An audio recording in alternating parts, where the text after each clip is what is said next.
Very good morning students. एक नई आशा के साथ एक नए टॉपिक के साथ आपकी अनु मैम। बच्चों, आज हम लोग करेंगे रौद्र रस।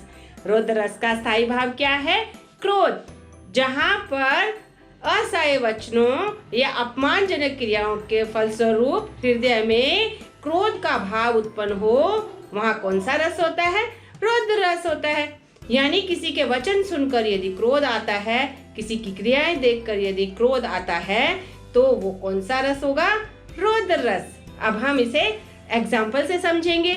जैसे उदाहरण के तौर पर, सुनत लखन के बचन कठोरा, परसु सुधारी धरे कर धोरा, अब जनि देऊं दोष मोहि लागू, कटुवादी बालक वध जोगू। ये प्रसंग रामायण का है। जब श्री राम ने शिव धनुष तोड़ा तो परशुराम गुस्से से क्रोधित होकर सभा में आए और बोले कि ये धनुष तोड़ने की हिम्मत किसने की? तब लक्ष्मण जी ने कहा, ऐसा इस धनुष में क्या है? हमने तो बचपन में बहुत सारे धनुष तोड़े हैं। तब परशुराम जी को और गुस्सा आ गया। उन्होंने कहा, ये कोई साधारण धनुष नहीं है, ये शिव धनुष है। यह कहकर उन्होंने कुल्हाड़ा श्री राम की ओर और लक्ष्मण की ओर दिखाया। तब लक्ष्मण जी क्रोधित हो गए। उन्होंने कहा, आप तो ऐसे क्रोधित हो रहे हैं और इस प्रकार से फुंकारे मार रहे हैं मानो अपनी फूंक से पहाड़ उड़ा देना चाहते हो। तब उनके कटु वचन सुनकर परशुराम जी और क्रोधित हो गए और कहने लगे, सुनत लखन के बचन कठोरा। लक्ष्मण जी के कठोर वचन सुनकर परसु सुधारी धरे कर धोरा। उन्होंने अपना कुल्हाड़ा फिर से संभाला। अब जनि देऊं दोष मोहि लागू। अब यदि मैं इस बालक का वध कर देता हूँ तो मुझे किसी प्रकार का दोष नहीं लगेगा। इस प्रकार से परशुराम क्रोधित हो गए। अगला उदाहरण लेते हैं। अगला उदाहरण क्या है? अब उस काल मारे क्रोध के तन कांपने उसका लगा, मानो हवा के वेग से सोता हुआ सागर जगा। ये प्रसंग महाभारत का है। जब अभिमन्यु की मृत्यु हो जाती है तब अर्जुन इस प्रकार से क्रोधित होते हैं मानो सोया हुआ सागर जाग गया है, यानी उसमें सुनामी आ गई है। इस प्रकार से उनका तन बदन क्रोध के मारे कांपने लगता है। अगला उदाहरण लेते हैं। अगला क्या है? हरि ने भीषण हुंकार किया, अपना स्वरूप विस्तार किया, डगमग डगमग दिग्गज डोले, भगवान कुपित होकर बोले, जंजीर बड़ा अवसाद मुझे, हा हा दुर्योधन बांध बुझे। ये प्रसंग हस्तिनापुर का है, यानी ये भी महाभारत से लिया गया है। इस प्रसंग में श्री कृष्ण संधि का प्रस्ताव लेके हस्तिनापुर जाते हैं। तब दुर्योधन को कहते हैं कि उन्हें आधा राज्य दे दो, लेकिन दुर्योधन नहीं मानता। तब श्री कृष्ण कहते हैं उन्हें 5 गांव ही दे दो, लेकिन दुर्योधन कहता है कि मैं तो उन्हें सुई के नोक के बराबर भी जमीन नहीं दूंगा, और श्री कृष्ण को भी बांधने का आदेश दे दिया। तब श्री कृष्ण को क्रोध आ गया और उन्होंने कहा, हरि ने भीषण हुंकार किया। तब श्री कृष्ण ने जोर से हुंकार किया और उन्होंने अपना स्वरूप सभा में दिखाया। डगमग डगमग दिग्गज डोले, बड़े बड़े राजा डोल गए, यानी चारों दिशाएं डोलने लगी। भगवान कुपित होकर बोले, भगवान श्री कृष्ण क्रोधित होकर बोले, जंजीर बढ़ा अवसाद मुझे। वो कहते हैं, हे दुर्योधन, मुझे जंजीर बढ़ाओ और मुझे पकड़ के दिखाओ यदि तुम में हिम्मत है। हा हा दुर्योधन बांध मुझे बांध कर दिखाओ। तो इस प्रकार से श्री कृष्ण क्रोधित हो गए हैं। तो यहाँ पे क्रोध का भाव उत्पन्न हो रहा है, यानी श्री कृष्ण के रौद्र रूप से कौन सा भाव उत्पन्न हो रहा है? क्रोध का भाव उत्पन्न हो रहा है। तो यहाँ पे स्थायी भाव क्या है? क्रोध। अब अगला एग्जाम्पल लेते हैं। अगला एग्जाम्पल क्या है? धनु ही सम त्रिपुरारी, धनु विदित सकल संसार। ये प्रसंग भी रामायण से लिया गया है और परशुराम और लक्ष्मण का ही इसमें संवाद है। यानी लक्ष्मण जी के कठोर वचन सुनकर परशुराम जी कहते हैं कि हे राजा के पुत्र, मृत्यु के वश में आकर इस प्रकार के वचन मुझे बोल रहे हो। क्या तुमने शिव धनुष को साधारण धनुष समझ लिया है? इस प्रकार से ये प्रसंग भी रामायण से लिया है, यानी इसमें परशुराम जी क्रोधित अवस्था में हैं और उनका रौद्र रूप सब देख रहे हैं। तो यहाँ पर भी स्थायी भाव क्या है? क्रोध। अब अगला एग्जाम्पल लेते हैं। अगला एग्जाम्पल हमारा क्या है? कहा कैकेयी ने सक्रोध, दूर हट निर्बोध, द्विजीवे रस में विष मत घोल।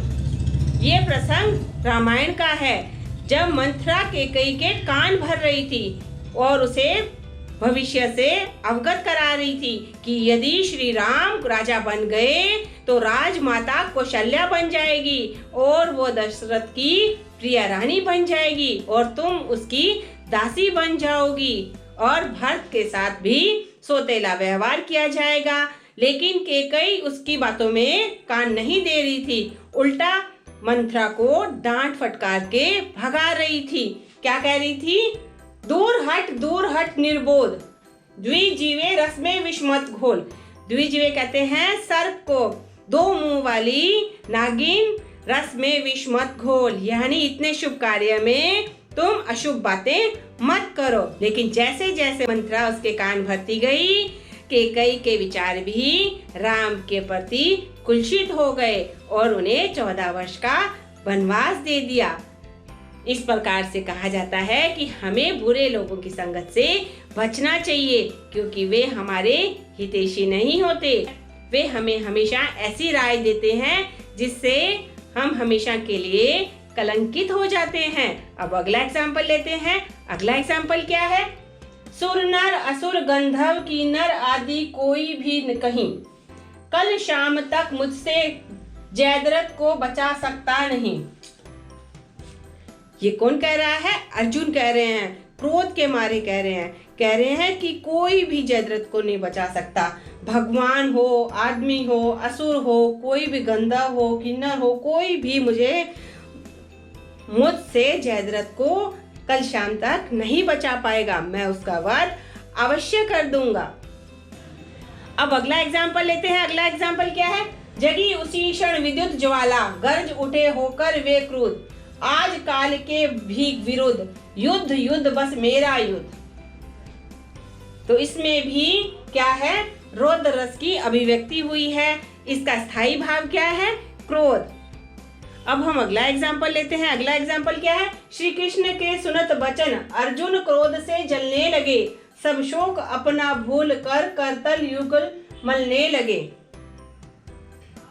ये प्रसंग महाभारत से लिया गया है, जब अभिमन्यु को छल कपट से और निर्दयी तरीके से मार दिया जाता है, तब अर्जुन क्रोधित हो जाते हैं और श्री कृष्ण के सांत्वनापूर्ण वचनों को सुनकर भी उनका क्रोध शांत नहीं होता, वे हाथ मलते रहते हैं। तो इस प्रकार से वो अपनी गुस्से में हथेलियों को इस प्रकार से रगड़ते रहते हैं। तो उनके चेष्टाएं क्या बता रही है? कि वो क्रोधित हैं। तो इसमें स्थायी भाव क्या है? क्रोध। कौन से रस की उत्पत्ति हो रही है?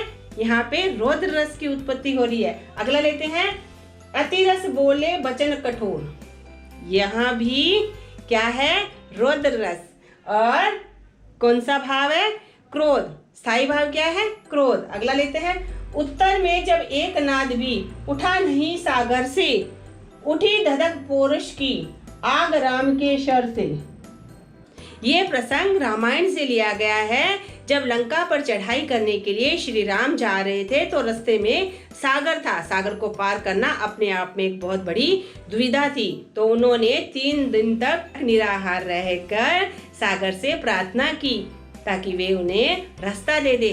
3 दिनों के पश्चात भी सागर ने उनकी प्रार्थना का कोई उत्तर नहीं दिया तो श्री राम क्रोधित हो गए और उनके शर में आग बरसने लगी। तब उन्होंने तय किया कि वो सागर को अपने बाण से ही सुखा देंगे। तो यहाँ पर भी ये रौद्र रस से ओतप्रोत है। और कौन सा भाव है?